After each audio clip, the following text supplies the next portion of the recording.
Nesse módulo, falaremos de especificidades nas áreas de deficiência e sobre acessibilidade ao conhecimento no ensino superior.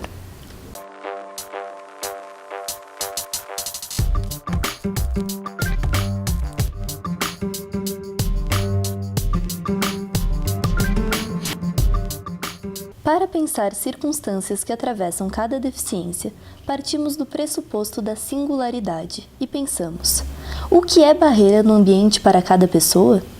Barreiras podem ser tanto a presença como a ausência de algo. Não devemos buscar algo na pessoa em si que seja um impedimento, mas sim na sua relação com o ambiente. Durante nossa explicação, isolamos algumas categorias, mas fiquem atentos. Na realidade, essas categorias se chocam e se atravessam o tempo todo. Não separam-se umas das outras.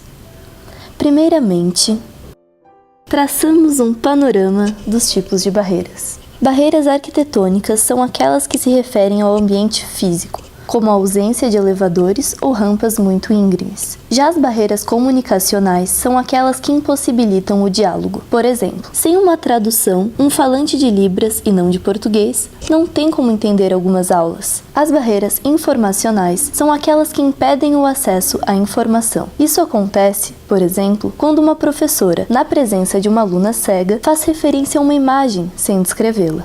Temos também as barreiras instrumentais, que se referem aos recursos materiais e às ferramentas de ensino. A remoção dessas barreiras envolve tecnologia assistiva, que você poderá ver no módulo 4. As barreiras metodológicas referem-se aos métodos e estratégias utilizados pelo professor em sala de aula. Um professor que insiste em manter um só formato de aula é um exemplo dessa barreira.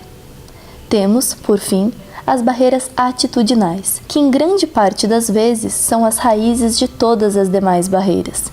Essas barreiras dizem respeito à interação entre pessoas com e sem deficiência. Sobre esse assunto dedicamos todo o módulo 3. Ok, vamos lá. Deficiência visual. Antes de tudo, devemos fazer uma distinção entre cegueira e baixa visão. É considerado cegueira quando a pessoa vê de 5% para menos. É considerada baixa visão quando se vê entre 5% e 30%.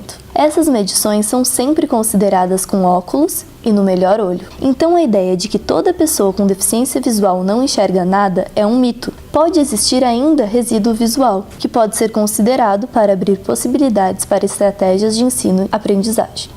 Cada lesão gera um efeito distinto. Vamos mostrar agora alguns exemplos de condições possíveis de deficiência visual. Na catarata, tem-se uma perda de visão em todo o campo. No glaucoma, o resíduo visual fica no centro. Já na degeneração macular, o resíduo visual fica na periferia. Vamos ver agora quais as principais barreiras relacionadas à deficiência visual. As primeiras que vamos destacar aqui são as de natureza arquitetônica. Sem o piso podotátil, um cão-guia ou um conhecimento prévio do ambiente, um cego vai enfrentar muitos problemas. Cegos se utilizam muito de mapas mentais e da memória para se locomover, portanto, algo que pode parecer pequeno, como mudar uma mesa de lugar, pode acarretar muitos problemas para ele. Outras barreiras são informacionais. Esta acontece quando o professor passa o vídeo na sala sem audiodescrição. É preciso sentir que essa forma de diálogo é uma barreira para um aluno cego ou com baixa visão. Até mesmo a disponibilização de textos, se não for feito de forma virtual, complica. Muitas vezes não adianta só colocar no Xerox. Outro ponto que precisamos estar atentos é que dentro de uma sala de aula, enquanto a cegueira tende a ser uma deficiência bem perceptível, a baixa visão pode passar batida. As pessoas com baixa visão têm os mesmos direitos que qualquer outra pessoa com deficiência. Surdez.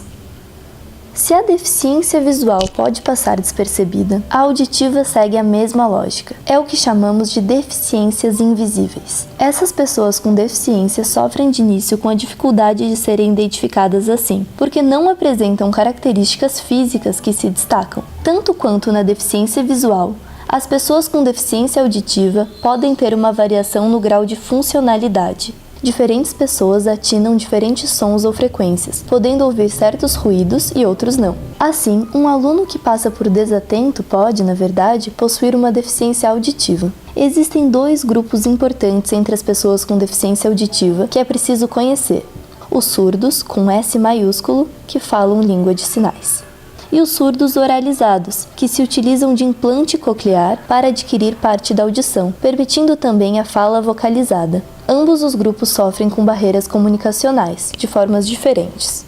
Os surdos oralizados se utilizam muito da leitura labial para se comunicar, mesmo alguns possuindo uma maior funcionalidade da audição pelo implante coclear. Algumas pessoas nem possuem um implante, mas aprenderam a falar quando criança e adquiriram a deficiência mais velhos e que muitas vezes também dependem da leitura labial. Assim, essas pessoas sofrem muito com o sistema tradicional de aulas, em que o professor utiliza o quadro ficando de costas para a turma, impedindo a leitura labial. Ou quando um colega sentado atrás dele faz uma pergunta, deixando a pessoa com deficiência perdida no diálogo e fora do contexto da aula. Uma solução é alterar a disposição das carteiras, ajeitando a turma em uma roda, com todos sempre se esforçando para falar de frente uns com os outros. Os surdos, com S maiúsculo, sofrem principalmente com a barreira linguística. Ela também é uma barreira comunicacional, mas isso porque poucas pessoas aprendem Libras. A língua brasileira de sinais é o que o nome mesmo diz, uma língua. Não é apenas uma tradução do português para sinais manuais, mas uma composição em si, com particularidades, regras e sotaques. Por muitas vezes os surdos serem as únicas pessoas que falam essa língua, historicamente eles construíram um valor cultural à sua deficiência. A falta de intérpretes é a principal barreira enfrentada por eles, algo que impossibilita a comunicação. Autismo. Vamos esclarecer alguns pontos sobre o autismo. O autismo não está necessariamente associado à deficiência intelectual. O transtorno do espectro do autismo deve ser entendido como um transtorno do desenvolvimento, que apresenta algumas dificuldades de comunicação e socialização, além de comportamentos repetitivos e estereotipados. O autismo foi descrito pela primeira vez na década de 50. É uma deficiência recente, um campo de estudo novo. Além disso, o autismo é uma deficiência invisível, o que torna o diagnóstico difícil, e, por vezes, as pessoas com autismo são vistas como mimadas, teimosas ou frescas. Quanto aos comportamentos repetitivos e estereotipados, eles têm uma função bastante importante de regulação e organização dos sentidos. Pessoas com autismo apresentam uma forma sensorial distinta dos neurotípicos. Olhe essa imagem.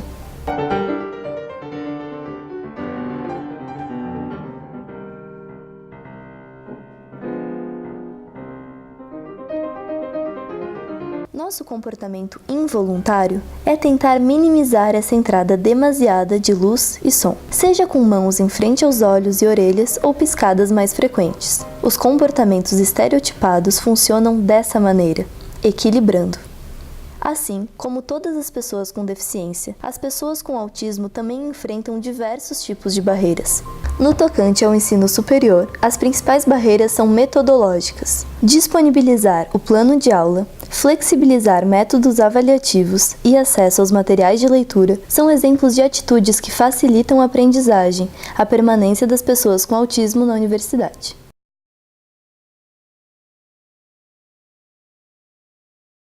Deficiência intelectual. Por muito tempo, o termo deficiência mental foi usado. A Convenção sobre os Direitos da Pessoa com Deficiência levantou essa discussão de forma mais clara, pois o termo mental pode remeter a alguns transtornos psíquicos, mesmo que ambas possam ser encaixadas no modelo social. As barreiras de uma pessoa com transtornos psíquicos são diferentes das pessoas com deficiência. Uma pessoa com síndrome de Down passa por barreiras e vivências muito diferentes de alguém com esquizofrenia, por exemplo, e é daí que surge a divisão. Convencionou-se então a terminologia deficiência intelectual, que remete a limitações significativas em habilidades práticas, sociais e conceituais. As principais barreiras dessas pessoas são metodológicas, ou seja, está no formato de ensinar, de dar aula. Muitas vezes, o modo tradicional de ensino dificulta o aprendizado dessas pessoas. E as pessoas com deficiência intelectual podem aprender, pesquisar, criar. As pessoas com deficiência intelectual também têm direito ao ensino superior. Deficiência física. Se antes falamos de deficiência invisível, aqui é o oposto. A deficiência física possui elementos muito perceptíveis já no primeiro contato, fazendo essas pessoas serem a referência mais comum quando se fala de deficiência.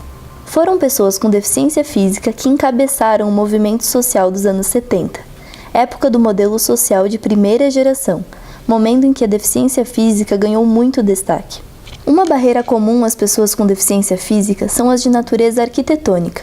Para além das barreiras mais comuns, escadas, falta de elevadores, buracos na rua, existem algumas que passam despercebidas, como uma inclinação muito íngreme de uma rampa, portas estreitas de um elevador, falta de corrimão em locais escorregadios e várias outras. Mesmo estando fora de sala de aula, essas barreiras influenciam no ensino por impedirem que o aluno chegue na sala de aula. Dentro da sala de aula existem diversas barreiras, não só arquitetônicas, tamanho de mesa e espaço entre cadeiras, mas também barreiras metodológicas. Certos alunos têm dificuldade de escrever e podem precisar de assistência, seja com mais tempo para fazer uma prova ou até mesmo alguém para escrever para a pessoa. Algumas pessoas podem preferir fazer uma prova oral, e isso também é um direito seu. Além dessas, há também barreiras informacionais, já que algumas pessoas com deficiência física demandam acessar o conteúdo de uma aula em PDF. Como na deficiência visual, não basta colocar no Xerox. Então, é isso. A ideia dessa breve apresentação das barreiras ligadas às deficiências foi a de evidenciar a diversidade de barreiras existentes, de diferentes naturezas, e que são recebidas de maneira singular em cada corpo. A ideia é ter uma noção do que pode ser uma barreira e escutar as necessidades dos alunos. Confiram os textos disponíveis no curso para maiores aprofundamentos.